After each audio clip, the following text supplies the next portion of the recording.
شہر حیدرآباد کے کئی علاقوں میں گزشتہ رات کی بارش نے مچائی تباہی۔ مصری گنج میں ناریل کے درخت پر بجلی گر پڑی۔ حلقہ کاروان میں بیشتر مقامات پر درخت اور کھمبے ٹوٹ گئے۔ ایم ایل اے کوثر محی الدین نے کیا دورہ۔ شہر حیدرآباد کے بشمول ریاست تلنگانہ کے کئی علاقوں میں پیر کی شام موسم کی تبدیلی کے ساتھ بارش درج ہوئی۔ بارش کے نتیجے میں درجہ حرارت میں گراوٹ دیکھی گئی۔ شہر میں گزشتہ چند دنوں سے عجیب و غریب موسم کی صورتحال دیکھی جا رہی ہے۔ دن میں جہاں شہری گرمی سے پریشان ہیں تو شام ہوتے ہی ٹھنڈی ہواؤں کے ساتھ بارش سے موسم خوشگوار دیکھا جا رہا ہے۔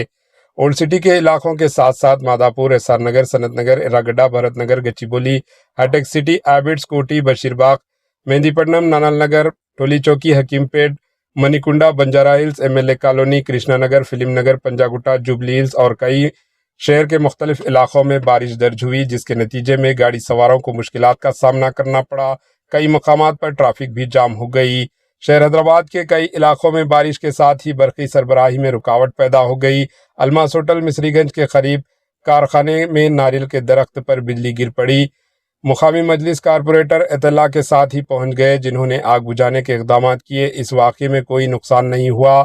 بارش کے ساتھ ہی کاروان کے مجلس رکن اسمبلی کوثر محی الدین الرٹ ہو گئے، جنہوں نے مختلف علاقوں کا دورہ کیا اور بارش سے گرے درختوں اور برقی کے کھمبوں کو ہٹانے کے لیے کاموں کی نگرانی کی۔ گڈی ملکاپور اسٹیڈیم، ٹولی مسجد کاروان، لکشمی نگر لنگر ہاؤس، کیندرا ودیالیہ لنگر ہاؤس، ہاشم نگر لنگر ہاؤس اور بڑا بازار گولکنڈا میں برقی کے کھمبے اور درخت گر پڑے۔ Bureau report, H N news.